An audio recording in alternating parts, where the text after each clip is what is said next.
இந்தியாவோட அழகான மாவட்டம் எதுன்னு கேட்டீங்கன்னா பலரும் கன்னியாகுமரி அப்படின்னு தான் சொல்றாங்க. ஆனா இந்த அழகின் அடியில ஒரு அதிர்ச்சி ரகசியம் புதைஞ்சிருக்குன்னு எத்தனை பேருக்கு தெரியும்? இரவு நேரங்கள்ல ஆளில்லா மலையடிவாரங்கள்ல வெடிக்கும் வெடிகுண்டுகள்,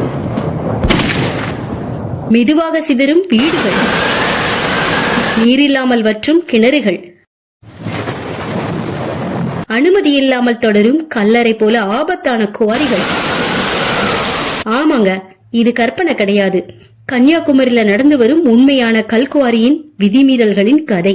இன்னைக்கு இந்த வீடியோல யார் இந்த சட்டவிரோத செயல்களுக்கு பின்னாடி இருக்கிறது, எப்படி இயற்கை இப்படி மாறிட்டு, எதற்காக மக்கள் பயத்துல வாழ்றாங்க, ஏன் அதிகாரிகளை கட்டுப்படுத்த முடியல, இப்படி பல மறைக்கப்பட்ட உண்மைகளையும் ஆவணத்தோட தான் பார்க்க போறோம். வீடியோவை கடைசி வரைக்கும் ஸ்கிப் பண்ணாம பாருங்க. ஏன் அப்படின்னா இது ஒரு விழிப்புணர்வு பதிவு. கன்னியாகுமரி அப்படிங்கிற பேரே ஒரு அழகு. 3 கடல்கள் சேரும் ஒரு இடம்.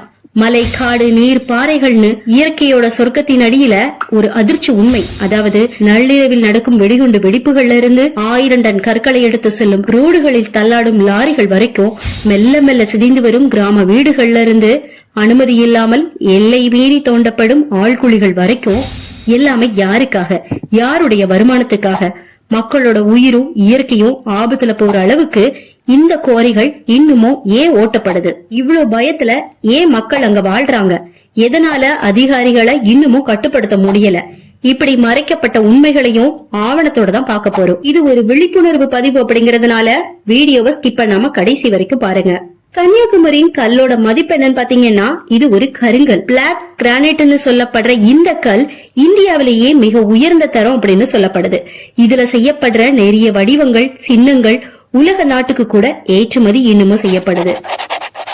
இங்கிருந்து எடுக்கப்படுற கல்லு தங்கத்தை போல விலை மதிப்பு கொண்டதுன்னு சொல்றாங்க. அதனாலதான் இந்த பகுதியில கோரி தொழில் பெரிய தொழில்துறையா இருக்கு.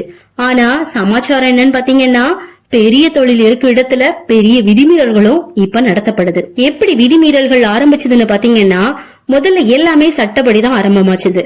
அனுமதி, எல்லை, ஆழம், புறம்போக்கு சாலைகள், இப்படி எல்லாமே விதிப்படிதான் ஆரம்பிக்கப்பட்டுச்சு.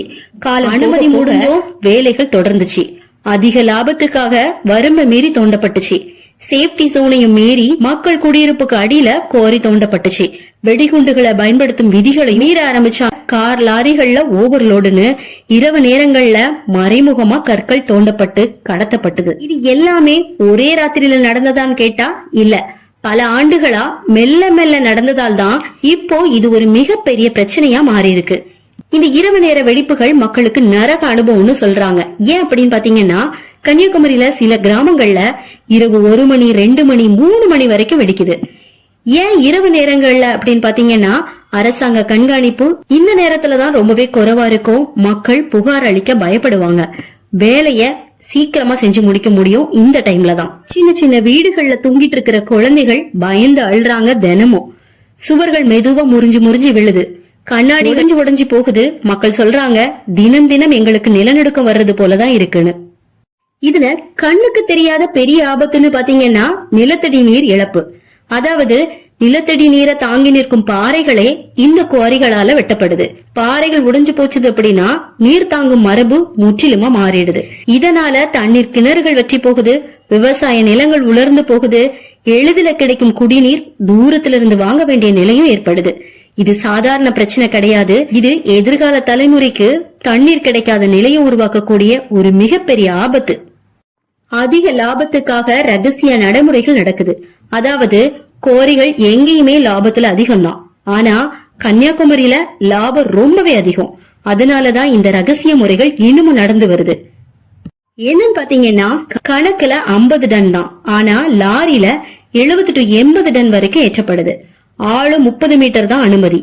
ஆனா தோண்டப்படுவது 100 மீட்டர். சேஃப்டி ஆபீசர்ஸ்க்கு பிரைவேட்டா டீல் பண்ணப்படுது. இரவுல 10 to 15 லாரிகள் வரைக்கும் ரோடுகளை தாண்டுது. இது எல்லாமே சேர்ந்து ஒரு பேரலல் இல்லீகல் சிஸ்டத்தை உருவாக்குது. இதுல மக்கள் சந்திக்கிற உண்மையான துன்பம் என்னன்னு பாத்தீங்கன்னா, மக்களால இங்க நிம்மதியா வாழ முடியாத சூழ்நிலை இங்க இருக்கு.